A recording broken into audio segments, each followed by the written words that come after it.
I took a ride with you. We saw the sky so blue. I saw your eyes see mine. Left all the world behind. Into the world we go. Into the great unknown. Into a time right then. And there's no thinking when. You took a chance on me. You saw the friend I'd be. You saw my eyes see yours. Right on the sandy shores.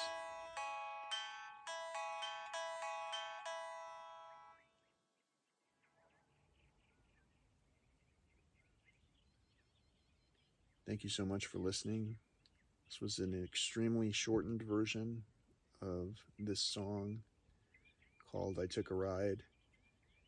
And if you imagine the song, if you imagine it capturing a scene where I took a ride with maybe my best friend, maybe my dog, who used to be afraid of taking a ride in the car.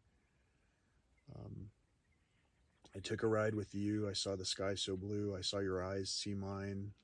Left all the world behind. If you can imagine taking a ride with your best friend, with yourself, where you were seeing the sky, whether it was cloudy and overcast, whether it was clear and blue, whether it was drizzly and gray. If you can imagine taking a ride and leaving the world behind and just being where you are, no matter where you're at, even in transit. I used to work at a company whose slogan, whose motto for 1 year was "Be Here Now."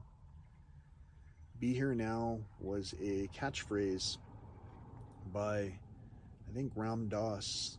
I think that's how you say his name. I'm not really sure. Probably got it wrong. If you know who I'm talking about, please leave the information in the comments. But either way, this pioneer who captured that phrase also pioneered several thought processes, such as healing the mind through natural medicines, plant medicines.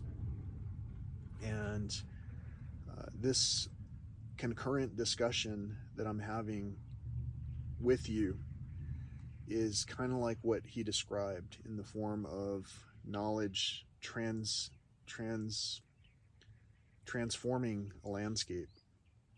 I was going to say transmuting, but I don't know that that's the appropriate word.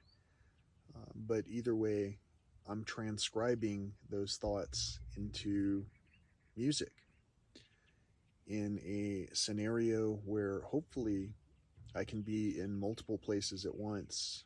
For an example, right now I'm obviously here, but I'm really not here because this is a video that you're watching after the fact. And so I'm somewhere else transcribing the energy that I've received into a story that I'm trying to tell in a way that is slowly but surely gathering the viewers that would be required if this was my daily job.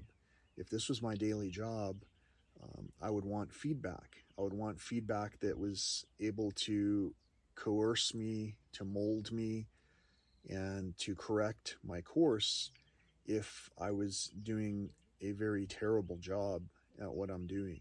So if you like what you're seeing, please click on the thumbs up. If you don't like what you're seeing, definitely click on the thumbs down.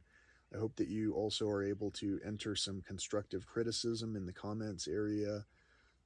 More than that, though, if you have some ideas that were transmitted by this video, I hope that you start your own channel, whether it's virtual or in real life.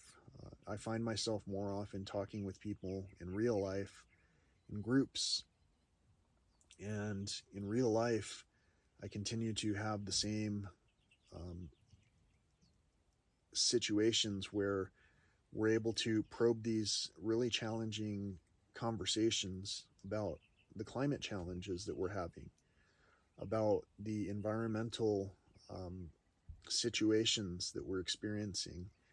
And so if you are watching this journey, I hope that you're subscribing to the channel for the wildlife content that you're seeing, and in some cases not seeing.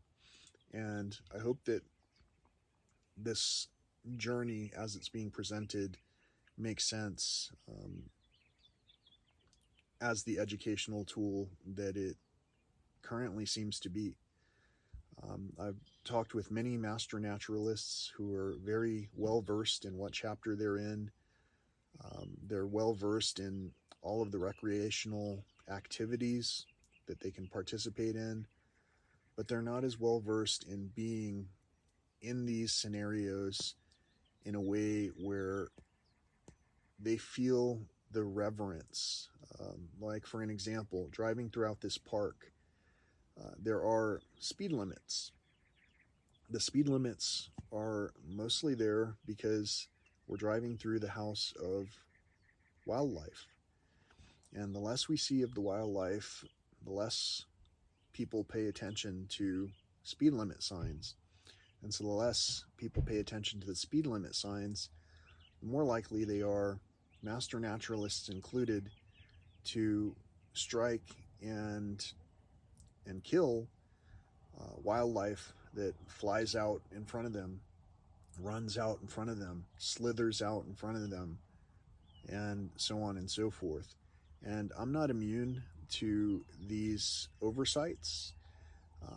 I'm just a little bit more aware more often that as I'm going the speed limit and people are nudging me along to go faster, that there is no way that those people can even avoid striking me if I had to stop suddenly if something were to run in front of my car. So these thoughts that I present here are a release of the anxiety that I've experienced, but they're a release in a way that's constructive. This is an educational learning tool. If you're watching this video, you're absolutely learning things. If you're watching any video, you're learning something. The thing is that what we consume oftentimes is demonstrated in the health that we're able to reflect back with one another. So health is wealth. I hope that you're getting that message out of this channel, and I hope that your health is multiplied exponentially in positive directions. So until next time, thanks so much for watching. Peace, love, and all that old school stuff.